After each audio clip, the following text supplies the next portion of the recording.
देखिए क्या है, पूरी घटना मुझे लगता है सभी को पूरी जानकारी नहीं है कि घटनाक्रम कहाँ से क्या हुआ। एक पोस्ट मेरे बारे में डाली गई, उस पोस्ट पर मेरी माँ को वो शब्द कहे गए जो कोई भी व्यक्ति किसी भी हाल में बर्दाश्त नहीं करेगा। मर्यादाएं और राजनीति जब आप पर और आपके परिवार पर हावी होने लगे तो मुझे लगता है छोड़ देनी चाहिए। उन शब्दों का उच्चारण मैं यहाँ नहीं करना चाहता जिन शब्दों का इस्तेमाल किया गया। उन शब्दों के बाद मेरी प्रतिक्रिया देना स्वाभाविक था, मैंने दी।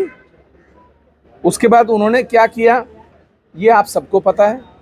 दूसरी बात, मैं जब से विधायक बना हूँ तब से लेकर आज तक 3 साल वो लगातार मुझे सिर्फ गाली देते आ रहे हैं। कभी कहते हैं कि मेरा जूता 11 नंबर का है, उसमें 11 उमेश है, थप्पड़ मार दूंगा, मुंह तोड़ दूंगा। ये कौन सी भाषा है?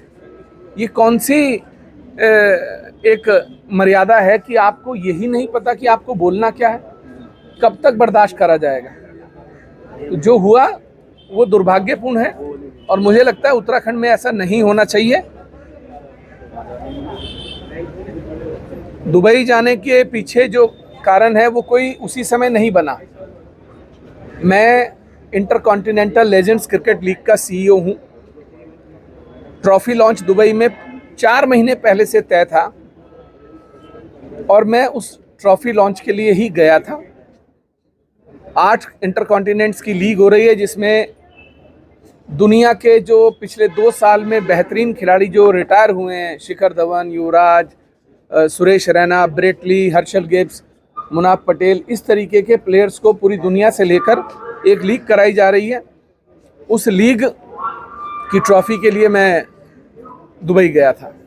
देखिए, मेरा ये कहना है कि सरकार ने जो गिरफ्तारी की बेलेबल ऑफेंसेस में, वो किस आधार पे की, मैं तो बस ये जानना चाहता हूँ। आप ने बेलेबल ऑफेंसेस में किस आधार पर एक विधायक को गिरफ्तार किया?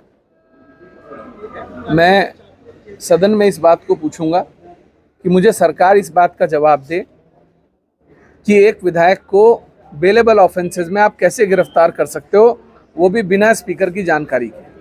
विधायक जी, कल घटनाक्रम हुआ, चैंपियन साहब की तबीयत खराब है, वो देहरादून आ रहे थे, परंतु आधे रास्ते से जानकारी नहीं है। मैंने भी सोशल मीडिया और खबरों के माध्यम से ही मुझे पता लगा कि उनको लूज मोशन लगे हुए हैं 2-3 दिन से और उनका इलाज चल रहा है। मैं तो ईश्वर से प्रार्थना करूंगा कि जल्दी स्वस्थ हो और अपने घर लौटें। आप बन नहीं पा रहे। देखिए, टिकैत साहब ने जिस दिन बयान जारी किया कि 2 पक्षों में जो विवाद है, इस विवाद को हम ख़त्म कराएंगे, उस दिन के बाद मैंने कोई स्टेटमेंट जारी नहीं की। अगर एक देश का कोई प्रतिष्ठित व्यक्ति अपने घर से 2 लोगों के विवाद को निपटाने के लिए निकला है तो हमें उसका सम्मान करना चाहिए।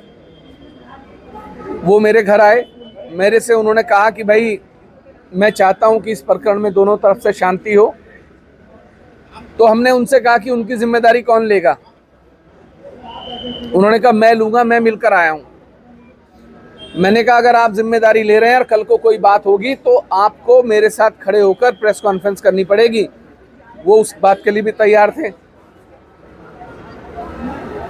मेरे घर पर मैंने उनसे ये वादा किया कि जो सर्व समाज तय करेगा, क्योंकि उनके साथ कई बिरादरी के लोग थे, सर्व समाज के लोग आए थे, और एक सम्मानित प्रतिष्ठित व्यक्ति अगर आपके घर आए तो आपका फर्ज बनता है कि आपको सम्मान करना है। मैंने उनसे कहा कि ठीक है, मुझे कोई ऐतराज़ नहीं है अगर आपने इस पहल की है और दोनों तरफ से 25-50 लोग बैठ जाएंगे और जो समझौता सर्व समाज तय करेगा मंजूर होगा। अगले दिन ही सुबह सोशल मीडिया पर एक पोस्ट देखने को मिली जिसमें लिखा था कि तुम कहाँ के चौधरी हो, किस मुल्क के चौधरी हो, कहाँ के चौधरी बने फिर रहे हो, तुम्हें किसने कहा कि तुम हमारा फैसला कराओ?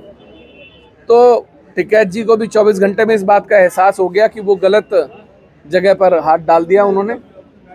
तो खैर, हमने टिकैत जी को उस समय वादा किया था, हम आज भी अपने वादे पर कायम हैं और क्षेत्र में शांति बनी रहे इसके लिए मैंने कई बार झुका। मैं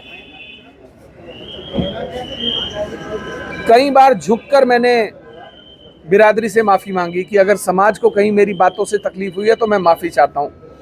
लेकिन अगर आप कहें कि मैं आपके महल पर आकर आपसे माफ़ी मांगूँ या आपसे माफ़ी मांगूँ, तो मैं झुकने वालों में से नहीं हूँ और ना मुझे कोई झुका सकता। मैं झुका बिरादरी के लिए, समाज में शांति व्यवस्था बनाए रखने के लिए। लेकिन कोई व्यक्ति विशेष ये समझता हो, उसको ये गलतफहमी हो कि उमेश कुमार किसी के सामने झुक जाएगा, तो हमारा इतिहास सभी को पता है। हम लड़ने वाले लोग हैं, झुकने वाले लोग नहीं। ठीक, थैंक यू।